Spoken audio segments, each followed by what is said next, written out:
Good morning and welcome to the Gaming Realms PLC for your results investor presentation. Throughout this recorded presentation, investors will be in listen-only mode. Questions are encouraged and they can be submitted at any time using the Q&A tab situated on the right-hand corner of your screen. Simply type in your questions and press send. The company may not be in a position to answer every question received during the meeting itself. However, the company can review all questions submitted today and publish responses where it is appropriate to do so. Before we begin, I would like to submit the following poll, and I would now like to hand you over to CEO Mark Siegel. Good morning to you. Good morning, everyone. Thank you for being here today. I'm Mark, CEO of Gaming Realms, and I'm pleased to present our financial results for the full year of 2024. The past year has been another record one for the company. We've had strong revenue growth and EBITDA growth, as well as further cash generation. I'm actually really proud of what we've achieved as a team. Today's presentation, I think, is going to be similar to previous ones we've done, where we'll run through the business model, walk through key financial metrics, and highlight the drivers of our performance and also the opportunities we have in the future. So you've got myself, CEO, and Jeff's joining as CFO. We have a strong management team, all very experienced in the industry that we're in. They've worked for other sort of similar businesses before and all worked very, in all the areas that we'd be needing as a team. And so what do? We are a developer and licenser of casino games for the regulated international iGaming market. Our core business is this is the core business of what we're doing, and it's very much based around the Slingo IP that we acquired in 2015. This is a unique product and a very strong brand, which allows us to have cut through with the operators we work with, and also the game format's incredibly engaging and popular with players. Slingo itself, as I say, is a strong brand, and as such, we're able to license this to adjacent markets we're in. So we license Slingo to, for example, in the lottery world, and in the US, they print tens of millions of lottery tickets each year, which are branded Slingo. We also have a couple of other deals with iLottery products and also in the social space with Zynga. We also operate a smaller social gaming Slingo-based product called Slingo Arcade. This is a freemium model, really, a bit more like Candy Crush, where you can pay for play and you can also we get some advertising revenue. And it's really a way that we can monetize the games that we're making in the real money space into the social. Underpinning all of this is our proprietary platform. We have, almost 90 games that we publish through the platform, our own Slingo games. We have some other types of games on the platform that we've developed, as well as taking third-party studios, which we're publishing to our partners. The value is created for us, across our different verticals that we're in, or businesses we're in. So in the core licensing business, where we're developing the games, it's actually we share in the operator's success. So the more popular our games are and the more they're played, we earn a revenue share off that. This is a very diverse revenue stream for us now. We have over 200 partners live. We have close to 90 games live as well, which means that our revenues are spread well across all of these, and they will continue to grow as we build more really popular games and go live with more operators.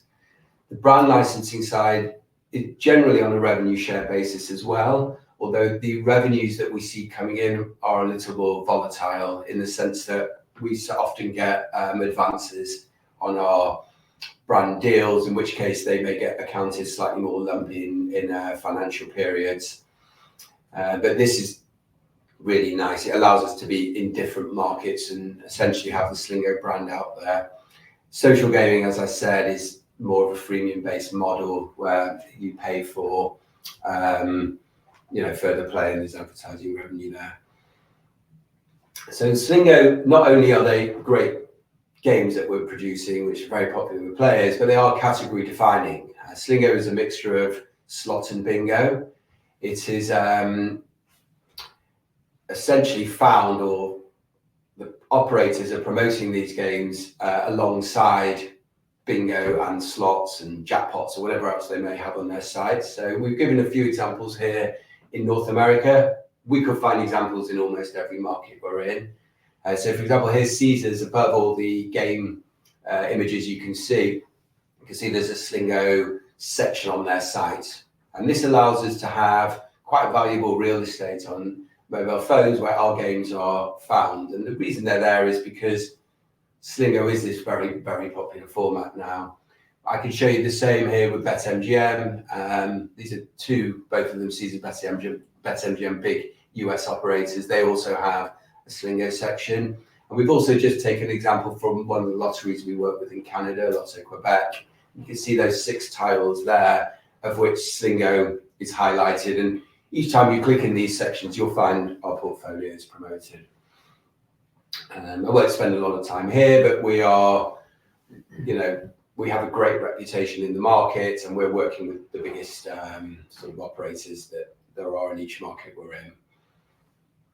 And we're also growing. So we're now in 21 regulated markets, having just launched in Brazil. We've got a number of markets in the sort of lighter blue colours here, which we are hoping to go into or launch into this year, as well as growing in our existing markets. And so we're really well spread now. We are a big international game supplier. So just moving on to the financial results, I'll hand over to Jeff. Thanks. So I'm going to take you through some slides looking at our financial performance in 2024, and then look to go into a bit more detail on where the growth has come from, both at a market level and then also from a new partner versus organic growth perspective. So this first slide here, this is a snapshot of some of our key metrics in 2024. I won't go through every single one of these tiles, but some of the ones which I would pull out would be, it was another record year, both in revenue and adjusted EBITDA terms. So our revenue was up 22% to 28.5 million, and adjusted EBITDA grew to 13.1 million. And that was up 30% year on year, and that really shows the operational leverage the model has. And as you'd have seen, no doubt earlier in the week with our announcement, this growth has really been propelled by our performance in North America. So the bottom 2 tiles on the left-hand side. Our content licensing revenues in the US grew 57% over 2023 and 71% in Canada. We're live in 21 regulated markets now. As Mark just mentioned, we went live in Brazil a couple of months ago, and we expect to go live in British Columbia any day now. So that 21 will tick over to 22 very shortly. The middle tile on the right-hand side, we had 5.7 million unique players playing out content in 2024, which was 22% ahead of the previous year. And then finally, all this momentum has continued into 2025. Our content licensing revenues in January and February of this year were 22% ahead of the same period last year. So that's a snapshot. This next slide I'm going to turn to, this is our summary income statement for 2024 against 2023.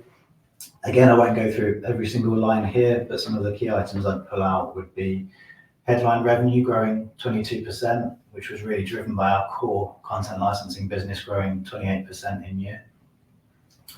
Variable costs or operating expenses, as they are in the financial statements, they remain a relatively low level. So they represent 21% of revenue, which is the same level they were last year. And that's really revenue linked costs like brand license fees, hosting costs. So that they've moved in line with revenue as to be expected. Our admin expenses increased 14%. Almost 2/3 of that growth is headcount driven, as we invested in our team over the past year to deal with operating in more markets with more partners, launching more games and diversified content. And we talk operational leverage a lot, and I guess you can see that at the bottom of this slide with adjusted EBITDA increasing 30%, EBITDA up 33%, and profit before tax up 61%, all well ahead of headline revenue growth.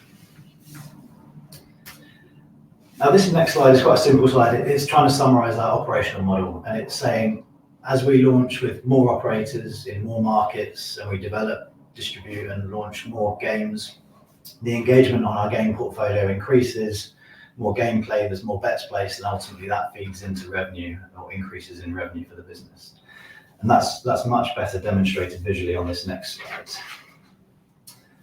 So this is a slide we really like showing. It shows our progress made over each half-year period going all the way back to 2017. The top two charts here are both on a cumulative basis, so the number of operators and the number of games. So at the end of 2024, we were live with 87 games, and we were live with around 225 partners. And the bottom two charts are both in-period metrics, so the value of bets placed in the period and the revenue generated. So again, if you add up the two bars in 2024 in the bets placed, there was almost £6.4 billion worth of bets placed through the platform on our games last year, which I guess really highlights the scale and capability that the platform holds for us. So yeah, the message from the last two slides is as we launch more operators, more games, the bets placed increases, and all of that ultimately feeds into the bottom right chart with revenues increasing. So now the next couple of slides I'm going to talk through are looking at our revenue growth in particular and looking at it from a couple of different angles. This first one is at a market level, so this is showing our revenue generated in 7 of our key markets plus the rest of the world bucket on the right hand side. Now the great thing about this is we're continuing to grow in all of our key markets, and looking at a couple of these in a bit more detail. The US on the far left hand side, this is our largest market now, and revenues grew 57% over 2023. That came from a number of areas. We launched in West Virginia in August, which is the 5th regulated iGaming state that we distribute to. All of the states that we distribute to, our revenues grew really nicely against 2023. I guess Michigan would probably be the one I'd pull out as the standout, where revenues doubled in 2024 over the previous year. And even better, all of that growth came organically. And in that market in total, 70% of that growth came organically from partners that we were already live with, and 30% came from the 15 partners that we launched with in year. And as we look further ahead, we're starting the process to get a license in Delaware. The markets we're already in are growing, and we're really, really well placed as new markets and states regulate for iGaming, hopefully in the future. Moving to the right, the UK, this is by far the most mature iGaming market that we're in, but we did still see growth here. We only went live with a couple of small operators with a UK presence, so that change really has come organically. Moving along again, Canada. So this is a market which continues to grow really nicely for us, up 71% over 2023. Again, we only went live with a handful of partners in that market, and 95% of that growth has come organically. And as we've mentioned, we expect to go live in British Columbia any day now, and we have Alberta on the horizon, which is a province regulating in a commercial way like Ontario. So I think we expect Canada to really show strong growth looking forwards. And then onto some of our smaller markets, Italy. So Italy grew 4%, again, which was all virtually organic. We went live with just one partner during the year. We launched our first Italy game last year, so the back end of November, so it didn't have a huge impact on the 2024 numbers, but we licensed a top Italian slot brand called Foul Play and built a game around, or a Slingo game around that IP, distributed it globally, but it was an Italy first title. And I guess just to give you a flavour of what that's done, in the 3 months after we've launched that game, the revenues in Italy are 25% ahead of where they were coming into 2024.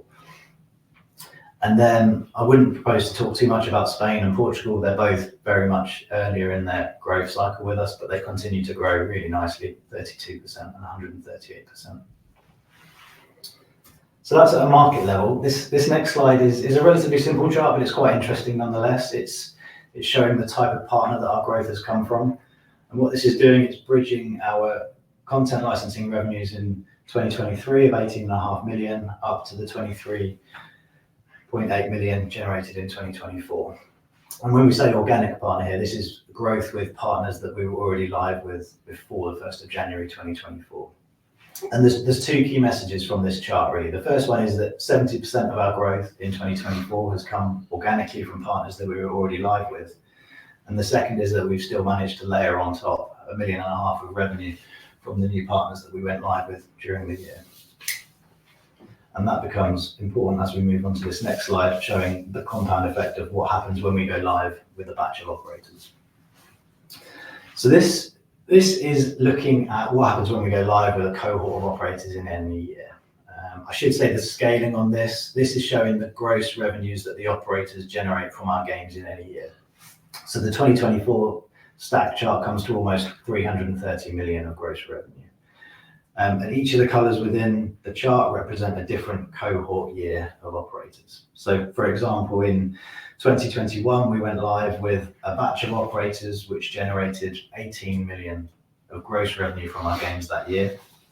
They then went on to subsequently generate 62 million in 2022, 73 million in 2023, and then 93 million last year. So the message here is really that we don't go live with an operator or a cohort of operators, launch our entire portfolio with them on day one, and then see that dwindle down. We launch with a selection of games. We then get to know the operator a lot better, deepen our ties with them, understand their player base, how they interact and can interact with our games, and then methodically launch content with them over future periods to really organically grow and maximize the value of that relationship. So yeah, the last two slides is kind of two messages. We grow in two ways. We layer on new partners on top of existing, and then we also grow organically with the partners that we're already live with. And then this last chart I want to talk through, this is just a look at our cash, and it shows essentially the bridge from how you get from profit before tax of 8.3 million on the left-hand side over to our increase in free cash flow of 6.1 million on the right-hand side. So our closing cash balance at the end of 2024 was 13.5 million, which was a 6.1 million increase over 2023. And the bridging steps to get you between the two, you add back the 4.3 million of combined depreciation and amortization, the 0.8 million of share option charges. Both of those buckets are non-cash charges to the income statement. And then going the other direction, we made 0.9 million of corporation tax payments in the US. We capitalized 5.8 million of development spend, predominantly within intangible assets. And there was a 0.7 million increase in working capital, which was largely receivables driven. I'll pass you back to Mark. So, sort of the future and where we're going. I mean, this slide here is showing the growth we've been seeing in North America. So it's US and Canada. And we've been growing at scale. We're able to grow with our existing partners as we are launching new exciting content. To date, this has been very Slingo-led, although we are now starting to distribute some slots into the market from third-party studios. And we're looking at new innovative games that we can be taking to market ourselves as the pipeline's open with these operators. And, you know, we are a good leading supplier for most of them now as well. So we're able to take more content and hopefully we'll see the growth continue on. This is some research and forecast of where the US market can be going, showing 92% forecast growth. And the good news is that, this is really good news for us over the next 4 years. The markets we're in are growing organically, and so we're able to grow in these markets. But the really big opportunity for us and for the industry in the US is that regulation will open new states. There's over 30 states which have regulated online sports betting now. There are 7 for the iGaming markets. And there are a number of states which are looking to go through legislation at various stages. I don't know when they will pass, but I always think it will happen. It's a when rather than an if. The lighter shade here is the base case. This is assuming the organic growth in the markets, plus adding 2 more states. One I think in the back end of 26, another at the back end of 27. And the more optimistic case is adding another 4 on top of that, 2 in 26 and 2 more in 27. And where we stand is, look, we know Slingo is very popular already in the US market, not only in the content we're providing, but also in the licensing deals we're doing. So in the lottery space, the social space, we think there's opportunity for Slingo to grow into other markets as well in the US or other product verticals. We're experienced at obtaining licenses, and we're also experienced of having our game and tech certified in the various markets. We're already working with the majority of the operators in the market. We have the integration routes. So there's a lot to be optimistic about in this market. And on top of that, we are now bringing in different types of content as well to layer on top of Slingo, or to innovate Slingo further, and hopefully drive more players to our games and more revenues. This, just moving on to a couple of slides at the end, this is showing how we're growing in the respective markets in the US. And again, this is a snapshot to show as new markets open, we will layer on top and continue our growth. In the meantime, we've been growing in these markets already. And then just a little bit at the end is what we've been doing with Slingo. So I should probably start, which is not shown here, is Slingo is an amazing format and brand where we're able to license IP into Slingo. So we've been licensing TV shows. We launched last year a Slingo Press Your Luck game, Press Your Luck being a popular game show in the US. We've also licensed game shows here like Deal or No Deal, but we're also working with competitor studios for either land-based or online slot games and license them into our Slingo format as well, which has been working well for both parties essentially. And that allows more players to play both the Slingo games, but it's also for the slot IP owners as well. On top of that, we do a number of more bespoke games for various operators, whether it's the sports brands, which are highlighted here, or operator branded games, for example, FanDuel Slingo, which launched last year, or the Paddy Power Lucky Pants Slingo. And we do this for a number of our partners, which allows, then the partners have got something more unique they're working with, and it's great, for us to be working closer with them. We also will look to do, as Jeff mentioned, more market-specific branding. So some of the IP we license in is more specific for a license. We've done that more recently with Italy, and there's always themes that we're looking for various markets as well to try and have the most engaging games for our users. And again, this is another area where we can start essentially growing and doing a lot more sort of work with our players, more opportunity for us. I don't know this particularly, and the balance sheet, it's out there. It's in a lot of our financial numbers. Yeah, there's not too many things I'd pick out here. I think the cash is the obvious one to highlight, increasing from 7.5 to up to 13.5 million last year. Overall net assets are up 9.6 million, which shows the strength of the business and the balance sheet. And then the non-current assets increasing 3 million. That's a function of our investment in the games, the platform, and what we want to distribute. Great, and that is it for us in terms of the presentation. That's great, Mark. Jeff, if I may just jump in there, and thank you very much indeed for your presentation. Ladies and gentlemen, please do continue to submit your questions using the Q&A tab situated on the top right corner of your screen. While the company take a few moments to review those questions submitted today, I would like to remind you that a recording of this presentation, along with a copy of the slides and the published Q&A, can be accessed via our investor dashboard. Mark, Jeff, as you can see, we have received a number of questions throughout today's presentation. If I may now hand back to you and kindly ask you to read out the questions where appropriate to do so, and I'll pick up from you both at the end. Thank you. All right, thank you very much. So question one is, what jurisdictions do you see the most growth potential for in 2025? Answers that is, I still think the US will continue to grow as we, launch more great content in the market. Not sure we mentioned before, but our 2024 set of games was the highest grossing set of games we produced in the first year. So we are still continuing to make great games, and that's definitely, we're definitely seeing that in our results.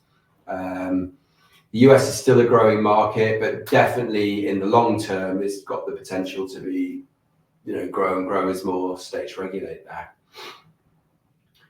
Next question is, would you consider diversifying away from the Slingo name and brand? Look, at the moment, I still think Slingo is our differentiator. It still has a a much higher ceiling than we are, utilizing the brand for. We're seeing that as we're able to see the results of how it does in areas where we're licensing the brand. So it's a very popular format with the players, and it's category defining. However, we'll continue to innovate within Slingo, as well as look for new, additional products we can take to market. We are distributing some slot games now. There is demand, of course, for different types of games, and it'll be interesting to see how we can take Slingo into some other categories of games, and hopefully we'll see the crossover from that. I mean, just for example, we're seeing with some operators now how well they are able to use Slingo to cross-sell from other products, whether it's sports or bingo, for example. Slingo is a nice way to bring people into their casino offering. The next one is, what's the rationale behind a share buyback? So look, we've sat down as a board, we've decided at this point in time, with the surplus cash we have, this is probably the best use of this amount of money. We still have more surplus cash, and the business still continues to generate cash. But we want to be able to have some cash on hand. It allows us to be nimble when looking to invest more into the company, and that's whether it be additional games, quicker launches, quicker market access, or more platform features to allow us to essentially allow more ability for our games to be marketed in all the various markets and territories we're in. But also it may allow us, and I'm not saying we're in a process or anything like that, but it allows us to be nimble if we see some really interesting content that we may want to acquire, invest in, nurture. And I think that's an area where we can put the money to use in a really good way to essentially, add shareholder value. And another one is there much growth left in the UK, and do you envisage more regulation coming? Look, the regulation's coming now. State limits will be in next week. There's already been a lot of regulation today. We think we're very well prepared. Our games are relatively lower staking in average, so we feel we have a good portfolio for the UK. We've been doing a lot of innovation within our games to allow them to still be just as engaging afterwards. We'll have to wait to see. I mean, the great thing I would say about our business is, and as we've seen in previous slides, we are well diversified. I mean, the US is the largest market, so we're not fully reliant on UK, of course. It's our home market, and we put a lot of effort into it. But we'll continue to grow new markets. It should be interesting over the next couple of years to see how South Africa's done, how we're growing in Canada, how we're growing in Brazil as well, and other markets we're in. So it's not, we are trying to be as diversified as possible. Any fans? Yeah, we've had one on our capitalisation levels and what we should expect these to be looking forwards into 2025 and beyond. I think I said earlier in the presentation, we increased our headcount 24% in 2024 over 2023, and that was to get us to a level to be able to distribute the content flow that we're now seeing and we will see in 2025. I think we were up to just north of 100 employees at the end of 2024. I think we are expecting a handful of increases this year, but nowhere near the increase we saw last year. So I think ultimately that will mean the capitalisation will increase over 2024, just purely because of the full year impact of that increase in headcount, which was predominantly in our product teams and tech teams. But we're probably looking around the 6 million level rather than the same sort of growth that we saw last year. I don't know if there's any others you want to go, or should I go? No, go for it. Fine. Next question. How many more regulated markets, operators, and can the current headcount sustain? Looking to gain an idea of your current spare capacity. So it's probably worth saying we've grown a headcount 20% or 20% over 2024. We're not going to continue at that growth for now. We feel that we had to grow more, particularly in certain areas of the business, products and tech, to allow us to produce more games, more tailored games, and also more market launches. We've been doing a lot of work, to be fair, over the last 4 or 5 years and improving our platform so it can be more scalable. So it is easier to be launching that we in these new markets. So we're not expecting a lot more growth over the next year. There may be the odd 1 or 2 just for sort of targeted to help us achieve our goals. But I think actually we have a good capacity in our team now to be, definitely our short-term goals. There's one on our marketing expenses. It says marketing expenses fell substantially year on year. What drove this change and how is this likely to progress? So our marketing expenses are predominantly within our social business, which is non-core, our B2C freemium games. So each first half of the year, over the past few years, we've done a relatively small marketing campaign. And we did that again in 2024. It was slightly lower. It had a better effect in 2024. I think we'll see that happen again in 2025. So yeah, I think that'll probably remain a similar quantum to 2024. Right. Next question is, you reported strong growth in Canada in 24. Can we anticipate that for the market in 2025 and 2026? Should Alberta bring even faster growth dynamics? So Canada actually has been a really good growth story for us. There's one regulated province, which is Ontario, which we went live part way through 2023. We are live with the only regulated operator in Quebec, which is the lottery. We will be live very soon with the only regulated operator in British Columbia, which is the lottery there, which covers a few other provinces' lotteries. Alberta is targeted to be the next commercial province which opens, and quite a few of our partners are really excited about that market and think it can be a decent sized market for them to be operating. Of course, we'll be there supplying our great content as well. So I guess the answer is yes, that should bring faster dynamics in that market for sure. I think that's targeted for beginning of 2026 at the moment rather than 25, albeit the date hasn't been set yet. I think final question we have here is, do you have any idea of the status of the Gaming Act review, when it'll be implemented? So I assume this is UK. This is already being implemented in stages. And there's more regulation, I think, coming for, mostly this is on the operator side. So there's more that they'll be looking at on bonus levels and things toward the end of this year. Particularly on the game side, we are already compliant with almost, I think all of the things they're bringing in. The only one which is coming in next week is around the staking limits. And we've tried to get ahead of that and already brought in the staking limits on our side earlier. And so we're already sort of hopefully compliant. We've just got 1 or 2 little ticks to go before we go there. But yes, that's either in progress or coming very soon for all of the changes that they are proposing. That's great, Mark. Jeff, thank you for addressing those questions from investors today. And of course, the company can review all questions submitted today. I will publish those responses on the Investor Meet Company platform. But Mark, before we redirect investors to provide you with their feedback, which is particularly important to the company, could I please ask you for a few closing comments? Yeah, I just want to thank you all for your time today. I think the message is we've had a really, really strong set of results for the last few years. We are executing better every year. So, this year we'll execute better again. We have lots of really exciting things in the pipeline, having new market launches, partner launches, product launches, and we're really excited to see what the future brings. So thank you all. That's great, Mark. Jeff, thank you once again for updating investors today. Could I please ask investors not to close this session, as you will now be automatically redirected to provide your feedback in order that the board can better understand your views and expectations. This will only take a few moments to complete, and I'm sure will be greatly valued by the company.